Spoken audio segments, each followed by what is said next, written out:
오늘은 설날인데 또 주일입니다. 우리가 주일 예배로 모여 하나님 앞에 예배하고 또 설날 명조도 지키는데 여러분 새해 복 많이 받으시기를 바랍니다. 옆에 분들하고도 한번 인사 나누면 좋겠습니다. 새해 복 많이 받으십시오. 새해 복 많이 받으십시오.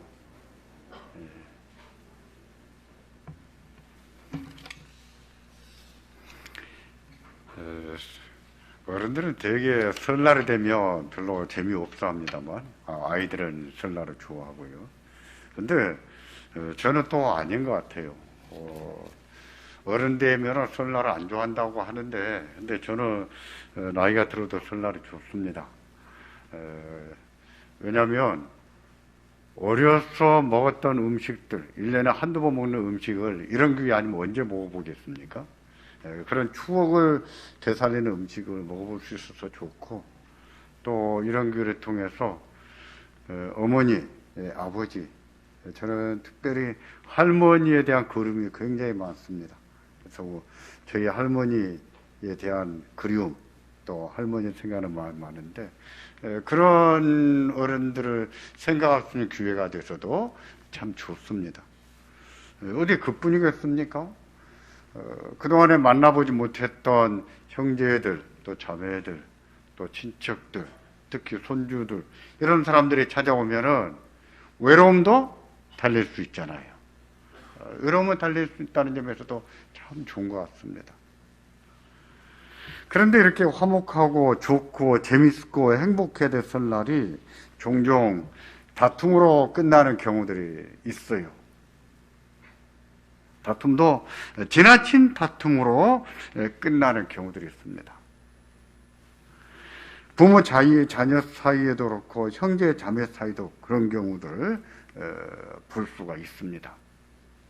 그게 꼭 무슨 제사 문제 뭐 그것만이 아니더라도 뭐 경제 문제 그것만이 아니더라도 그동안에 마음속에 쌓여있던 어떤 감정들이 대화 중에 말 한마디로 잘못해서 폭발하는 경우들이 있어요.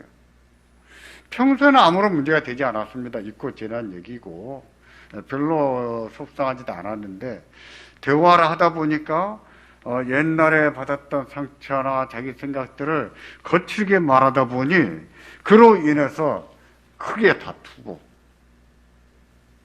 차라리 설이 아니었으면 더 좋을 뻔한 그런 경우들이 있습니다. 그래서 그런 경우들을 겪지 않으려면 어떻게 되는가? 어떻게 하는 게 좋을까? 다양한 의견들이 있지만 그럼에도 불구하고 화목하고 감정적으로 쌓인 것도 없지 않아 있지만 그럼에도 불구하고 화목하기 위해서는 어떻게 하는 것이 좋을까? 어떻게 하는 게 좋을까요? 오늘 봉독한 본문은요, 가정에 제한해서 주신 말씀은 아닙니다. 그리스도인이 일상에서 어떻게 말하고 어떤 방식으로 살아야 되는가를 교훈하고 있어요. 그리스도인으로서 교회든 가정이든 직장 생활을 할 때 어떤 식으로 말해야 되는가 이에 대해서 말씀을 하는 거예요. 우리가 갈등이 있을 수 있고 감정적으로 쌓인 것이 있지만 그럼에도 불구하고 다투지 않으면서 화목하면서 행복하게 잘 지내기 위해서는 어떻게 말하는 것이 좋은가 하는 것을 교훈합니다. 그래서 설날을 맞이해서 이 본문을 선정하고 이 문제를 상고하기로 했습니다. 본문에는요, 두 가지 지혜가 있다라고 말합니다. 여러분 기억하십시오. 지혜에 대해서는 제가 여러 번 말씀드렸습니다. 근데 지혜는 두 가지가 있다. 하나는 위로부터 오는 지혜가 있고 하나는 위로부터 오는 지혜가 아닌 지혜가 있다 그랬어요. 위로부터 오는 지혜, 또 위로부터 오지 않는 지혜, 이런 용어가 본문에 나옵니다. 위로부터 오지 않는다고 하는 것은 하나님의 지혜가 아니란 뜻입니다. 그것이 어떤 성격인 것이냐면은 15절에 명백하게 말씀하는데 그것은 땅의 것이고 정욕의 것이고 또 한 가지 귀신의 것이다 이렇게 말해요. 하나님께로부터 오는 지혜가 아닌 지혜, 그런 죄가 있다는 거예요. 쉽게 말하면 인간적인 꾀지요. 뭐 실수도 여기에 다 포함될 수가 있습니다. 근데 그에 대해서 말할 때 그것들은 다 땅의 것이고 하나님께로부터 오는 것이 아니다는 뜻이에요. 그 다음에 정욕을 위한 것이고 자기의 속의 욕망, 욕심, 분노 이런 것도 관련되어 있고 또 세 번째는 뭐라고요? 누구의 것이라고요? 귀신의 것이다 이랬습니다. 귀신의 것이다. 예를 들면 독한 질투심과 다툼이 있는 마음에서 나오는 말, 질투심이나 또 마음에 벌써 미움이나 다툼이 있어서 나오는 말이 그런 것들입니다. 그게 조용하게 하는 말이든 아니면 거칠게 하는 말이든 그런 마음에서 나오는 말은 땅에서 나오는 지혜, 하나님으로부터 오는 지혜가 아니라고 그랬어요.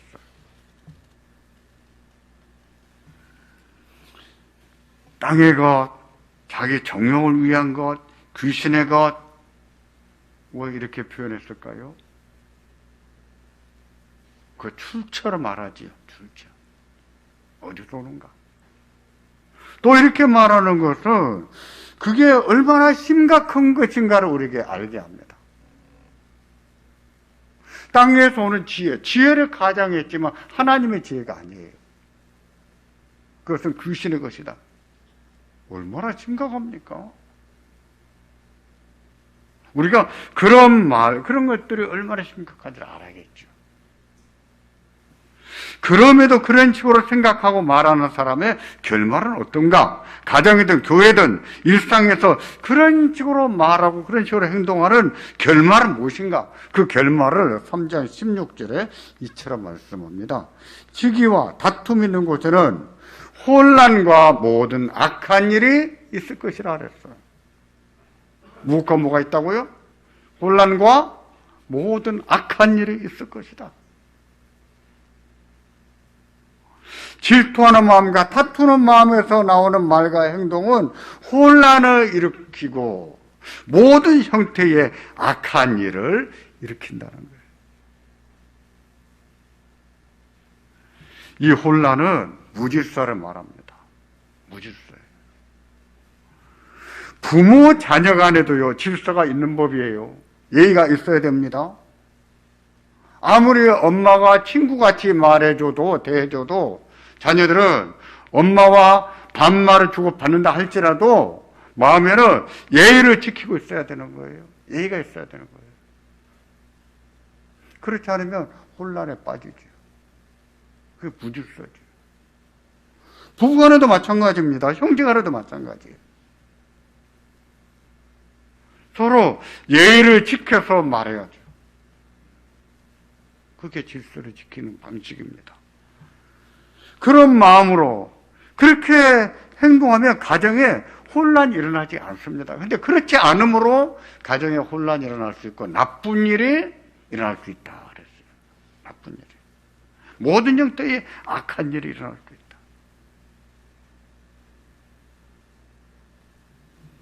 지금 말과 관련해서 지혜라고 말하고 있는데 지혜라고 한 점은 고려하고 생각해 봐야 됩니다. 지혜라고 한 것은 우리 일상을 살펴보면 그런지 그렇지 않은지 알 수 있다는 뜻이에요. 한번 살펴보십시오. 일상이든 가정에서 그렇게 무질서하게 말하고 예의 없이 말하고 함부로 대하고 이렇게 하는 가정치고 혼란스럽지 않은 가정이 있을까요? 하는 일이 막 잘 되거나 사람들이 좋아하는 그런 가정이 있을까요? 아니지요. 그런 것은요, 우리가 우리 주변을 살펴봐도 알 수 있습니다. 말을 그런 식으로 하는 가정들이 얼마나 혼란스러운지, 얼마나 무질서한지, 나쁜 일은 또 얼마나 자주 일어나는지 알 수 있어요. 따라서 정말 가정이 평안하고 화목하기를 원한다면 그런 마음으로 말하지 않도록 조심해야 돼. 이런 때 필요한 것이 뭘까요? 절제입니다. 절제는 성령의 열매 가운데 하나잖아요. 성령의 열매 가운데서 우리가 맺기 제일로 힘든 열매는 무엇일까요? 예전에 강석진 장로님이 저한테 물었습니다. 성령의 열매 가운데 제일로 힘든 열매가 뭘까요? 여러분 뭐라고 생각하십니까? 저는 절제라고 생각합니다. 절제는 우리의 성질과 반대되는 것이거든요. 우리의 욕망과 반대되는 거지. 우리의 분노와 반대되는 거거든요. 그런 마음에서 말이 나오려 할 때는 말하기를 참는 것이 중요합니다. 참는데 끝까지 참는, 그게 절제예요. 정 못 참거든, 안 참아지거든, 엄마 우리 다음에 얘기해요 하고 그 자리를 피하는 것도 괜찮아요. 근데 자리를 피할 때도 예의를 갖춰서 피해야 돼. 문 쾅 닫고 나가는 것은 예의가 아니죠. 그 자리를 잠깐 뜨는 것도 좋은데 예의를 갖춰 피해야 돼. 그런 것은 잘해야지. 그렇지 않고 자기의 마음의 분노대로 말하고 행동한다면 그게 하나님으로부터, 의로부터 오는 지혜가 아니요. 어떤 것이라고 했습니까? 땅의 것이고 또 정욕의 것이고 또 누구의 것이에요? 누구의 것입니까? 세 번째, 귀신의 것이라 그랬어요. 여러분, 이렇게 말한 자체가 얼마나 심각한 얘기입니까? 어떤 사람은 회사 동료나 이웃 사람들에게 또는 교인들에게는 화를 내도 가족에게는 화를 잘 안 내는 사람들이 있습니다. 남에게는 화를 내는데 자기 가족들에게는 화를 잘 안 내는 사람들이 있어요. 반대로 어떤 사람은 회사 동료나 이웃에게 화를 안 냅니다. 그런데 유독 가족들에게만 화를 내는 사람들이 있어요. 남에게는 화를 잘 안 내요. 근데 가족들에게는 화를 잘 내요. 누가 더 좋을까요? 어떤 사람이 더 좋을까요? 둘 다 똑같아요. 좋기는 뭐가 좋아요? 다 안 좋은 거예요. 동료나 이웃에게 화를 잘 내면 사회생활을 원만하게 하지 못하지요. 마찬가지예요. 가족에게 화를 잘 내면 가정생활이 원만하지가 않지요. 화목하지가 않지요. 근데 그런 식으로 말하는 자체가 하늘의 지혜가 아닙니다. 하나님께 속한 지혜는 온유하게 나타납니다. 물론 우리는 때로는 분노할 수 있어요. 교육적인 목적으로 할 수 있어요. 악에 대해서는 우리가 분노할 수 있어요. 그러나 일상 그게 아닙니다. 온유하게 나타나죠. 그게 오늘 본문 13절에 나와 있습니다. 13절 안 띄워드립니다. 성경을 보십시오. 성경이 이렇게 말합니다. 너희 중에 지혜와 총명이 있는 자가 누구냐? 그는 선행으로 말미암아 지혜의 온유함으로 그 행함을 보일지니라. 지혜의 온유함. 지혜는 온유하게 나타나야 된다는 것이죠. 선행 베푸는데 지혜의 온유함으로 그 행함을 보이라. 이랬잖아요. 하늘에 속한 지혜는 온유하게 나타나는 것이죠.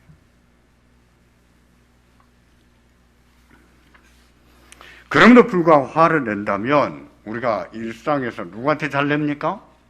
남에게 잘 냅니까? 가족에게 잘 냅니까? 가족에게 잘 냅니다. 저를 봐도 그래요. 남한테는 조금 안 내는 편인 것 같은데 아내한테는 한 번씩 내는 것 같아요. 사람은 확실히 가깝고 또 친근하다 보면 우리가 긴장이 좀 풀어지는 것 같아요. 다른 사람에게 화를 내지 않는 사람도요, 부모나 배우자에게 화를 쉽게 내는 경우 볼 수 있거든요. 화는요, 내면 낼수록 상처가 생깁니다. 그 상처가 반복되면 깊어지지요. 골이 생깁니다. 그러다 보면 언젠가는 깨집니다. 폭발합니다. 사람의 감정이 그런 거예요. 우리가 잊어버렸다고 해서 감정적인 상처가 나은 게 아닙니다. 그 착각이에요. 지금은 잊어버렸을지라도 감정적으로는 여전히 상처와 아픔 그대로 있는 거예요. 근데 어느 순간에 그것이 훅 다시 살아날 수 있고 폭발할 수 있는 거예요. 그래서 조심해야 됩니다. 아무리 가족이라는 이유로 이해를 해주고 상대하기 편할지라도 화를 내는 것은 그 자체가 좋은 게 아닙니다. 우리가 사용하는 음료수병이나 술병은요, 신제품과 재활용품이 다 섞여 있습니다. 간장병도 마찬가지예요. 우리는 잘 몰라. 이게 새 병인지, 이게 재생품, 재활용품인지 잘 모릅니다. 다 재활용해서 써요. 차이는 어디에 있냐면은 상처에 있습니다. 재활용품에는 미세한 상처가 많습니다. 눈에 보이지 않을 정도의 가능금도 많아요. 근데 새 유리병에는 상처가 없어요. 스크래치가 없습니다. 언젠가 텔레비전 프로그램에서 이 두 종류의 병을 실험하는 것을 보았습니다. 비닐봉투에 새 유리병 2개를 놓고 이러면서 탁탁탁 흔들면서 갔어요. 안 깨졌어요. 근데 재활용되고 있는 유리병을 봉투에 넣고 흔들며 가다 보니까 퍽 하고 깨졌습니다.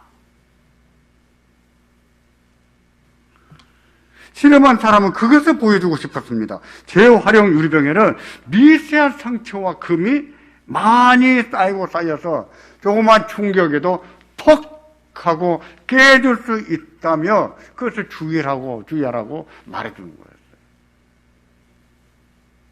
뭐가 그럴까요? 사람의 감정이 그렇습니다. 사람의 감정이 그래요. 오랫동안 가까이 지내다 보면 서로 상처를 주고받습니다. 상상도 못할 만큼의 많은 상처가 다 쌓여갑니다. 상처가 잠깐은 잊혀질 수 있어요. 그렇다고 지워지진 않아요. 감정은요, 그대로 기록하고 있습니다. 감정은 마치 하드디스크와 같아요. 우리가 겪었던 모든 일을 다 기억하고 있습니다. 그러다가 어떤 계기가 있으면 폭발할 수 있어요. 그것이 말로 폭발하든 행동으로 폭발할 수 있어요. 그런 때는 감당을 못하죠.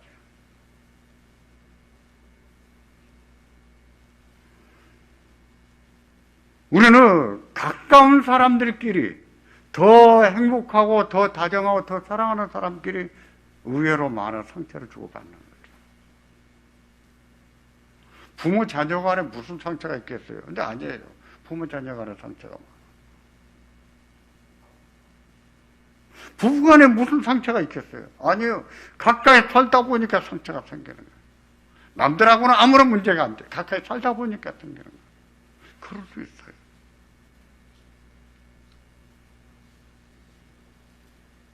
그렇다면 말할 때 어떻게 말하는 게 좋을까요? 짜증난다고 짜증스럽게 말하고 화난다고 화내면서 말하면 될까요? 그래서 폭발합니다. 안 되죠. 좋은 뜻이라면서 하고 싶은 말을 다 하고 충고한다면서 이 말 제 말 다 하면 될까요? 그 말을 들어주는 것도요, 한계가 있어 꽉 차 있습니다. 꽉 차 있어요. 그럼에도 불구하고 말한다면 설날이 지옥이 될 수 있어요. 의외로 설날에 사건 사고가 많이 나더만요. 한 20년 전에 기억이 납니다. 형제가 삼형제인데, 근데 큰형이 역총 가져가서 조카들과 동생 가족을 다 쏴주게. 설날에. 부모님이 유산을 땅을 배분해 줬는데 형은 자기가 더 많이 받아야 된다고 생각했던 모양이에요. 이제 동생 보고 좀 더 달라 했는데 동생이 안 줬어요. 주겠습니까? 안 주지요. 결국은 설날에 사달이 났습니다. 의외로 설날에 그런 사건 사고가 많이 터집니다. 그날은 확실히 조심해야 돼. 우리가 그리스도인으로서 설날을 맞이합니다. 그렇다면 질투나 다투는 마음에서 나오는 말, 그런 행동은요 하지 않도록 정말 다짐하고 또 은혜를 구해야 돼. 짜증스럽게 말하거나 화나는 말로 말하지 않기를 좀 다짐하고 또 은혜를 구해야 됩니다.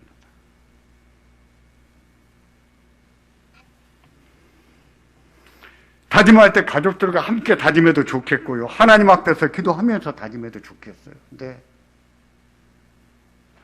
우리의 힘만 가지고 의지만 가지고 되지가 않아요. 하나님 은혜가 필요합니다. 은혜 좀 주세요. 그것도요, 한 번, 두 번은 됐는데, 세 번, 네 번 안 될 수가 있어요. 또 도전하는 거예요. 괜찮아요. 우리는 다 그러고 살아요. 그런 과정을 통해서 발전해 갑니다. 내가 한 번, 두 번 하다가 실패했다고 해서 나는 안 돼! 라고 포기하지 마십시오. 포기하지 마시고 또 도전하십시오. 온화하게 말하도록. 그런 과정을 통해서 변해 갑니다. 가정도 더 화목해지고.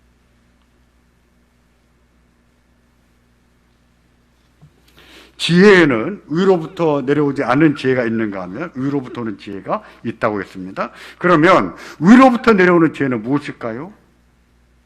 먼저 위로부터 내려온다고 하는 것은 하나님으로부터 온다는 뜻입니다. 하나님의 지혜라는 뜻이에요. 그렇습니다. 그래서 하나님의 지혜입니다. 성경이 가르치는 지혜.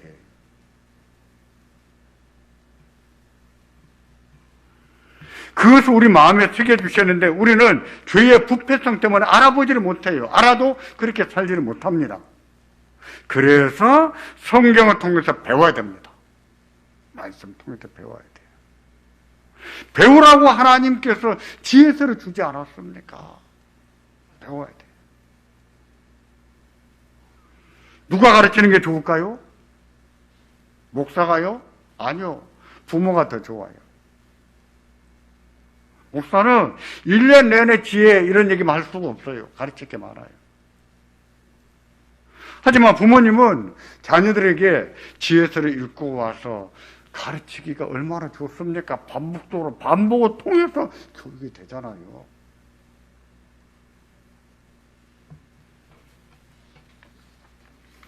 그래서 하나님의 지혜이기 때문에 우리도 가정에서 가르쳐야 됩니다. 이렇게 가르쳐야 되는 이유가 있어요. 분명한 변화가 있거든요. 왜냐하면 하나님의 지혜는 그런 특성이 있어요. 특성. 땅에서 오는 것과 대조가 되는 특성이 있습니다. 그 특성이 무엇인지 본문 17절과 18절에 말씀합니다. 다 같이 보겠습니다. 오직 위로부터 난 지혜는 첫째, 성결하고 다음에 화평하고 관용하고 양순하며 긍휼과 선한 열매가 가득하고 편견과 거짓이 없나니 화평하게 하는 자들은 화평으로 심어 의의 열매를 거두느니라. 아멘. 위로부터 나는 죄는 다시 말해서 하나님의 죄입니다. 하나님의 죄는 첫째로 뭐하다고요? 성결하다 그랬습니다. 성결은 거룩을 말합니다. 거룩하다 그랬어요. 이 거룩을 첫째로 말했는데 그렇다고 해서 나머지를 둘째, 셋째, 넷째 꼽지는 않아요. 순서가 없습니다. 나머지는 다음은 화평하고 관용하고 양순하고 이렇게 묶어서 얘기해요. 이처럼 거룩만 유일하게 첫째로 말한 것은 그 중요성 때문이에요. 거룩이 제일로 중요하다는 겁니다. 거룩은요, 근본이에요, 근본. 첫째로 말하는 것은 그게 근본이라는 거예요. 거룩은 하나님의 속성입니다. 하나님, 우리가 어떤 마음으로 말하고 어떻게 말해야 하냐면 하나님이 거룩하신 것처럼 거룩하게 말해야 된다 하는 의미로 말씀한 것이에요. 그것이 충고의 말이든 격려의 말이든 거룩한 마음으로 해야 된다는 것입니다. 거룩한. 기회는 그렇습니다. 그러니까 우리가 같은 말을 하더라도 어떤 마음으로 할 것이며 어떻게 말해야 되는지 말씀하고 있잖아요.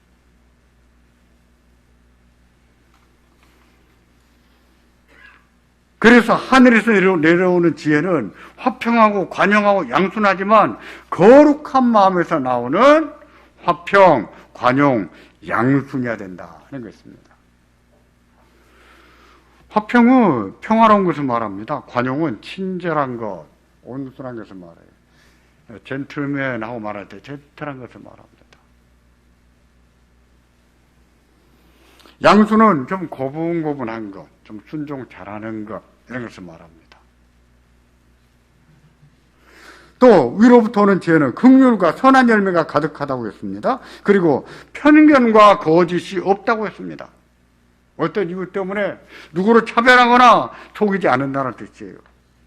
그러면서 어떻게 의의 열매를 맺냐면 평화로운 방식으로, 화평한 방식으로 열매를 맺는다 그랬습니다. 다투는 방식으로 하지 않는다 그랬어요.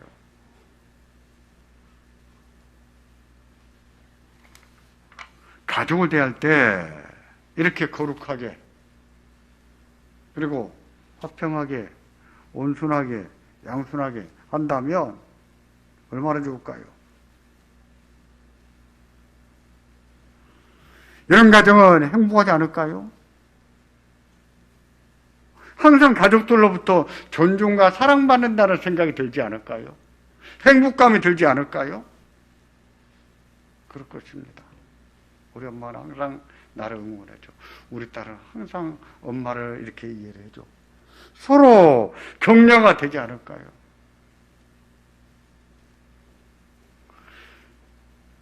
텔레비전에 어떤 어머니가 이렇게 말하는 것을 보았습니다. 우연히 지나가는 사람은 찍은 거예요. 근데 그 어머니가 이렇게 말했어요. 나에게서 어떻게 이런 딸이 나오는지 모르겠어요. 딸이 엄마를 얼마나 사랑하고 존중하고 얼마나 위해주는지 나는 이렇게 해보지 못했는데 어떻게 나에게서 이렇게 착한 딸이 나왔는지 모르겠어요. 그 어머니 그렇게 말씀하시더라고요. 진짜 행복의 교사는 말이에요. 그래야 된다는 것이지요. 그래야 된다는 거예요. 우리가 교회에서나 가족에게 또 이렇게 말해야 됩니다. 이렇게 말하는 것은 한마디로 위로부터 오는 지혜입니다. 위로부터 오는 지혜, 온유하게 드러나는 거예요. 지금은요, 모두가 힘든 시간을 보내고 있습니다. 정말 다 힘들어 하시는가 봐요. 우리 교회 유튜브 영상도 보면은 힘든 것에 대한 위로의 말, 그런 영상들을 더 많이 찾아보는가 봐요, 사람들.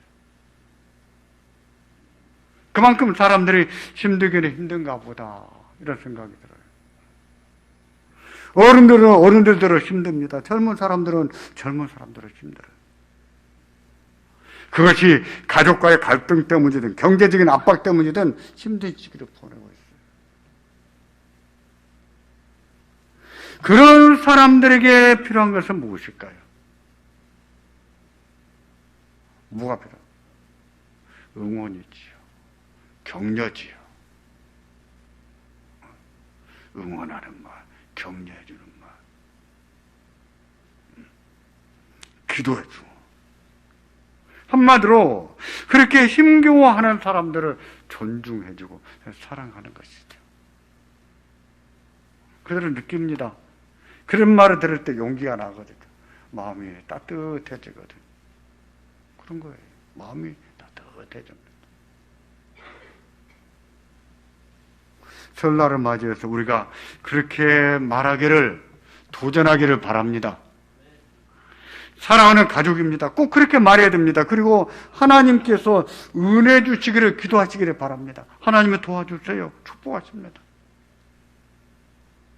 그렇게 함으로 사랑하는 가족들이 나로 인해서 더 힘을 얻고 용기를 얻을 수 있어요. 가족들이 나로 인해서 더 힘을 얻고 더 용기를 얻을 수 있어요. 우리의 가정이 그러하기를 바랍니다. 우리의 가족이 다 그러하기를 바랍니다. 그리하여 하나님 보시기에도 또 우리 모든 가족들이 사랑스러워하고 행복해하는 가정이 되기를 주의 이름으로 축원합니다. 기도하겠습니다.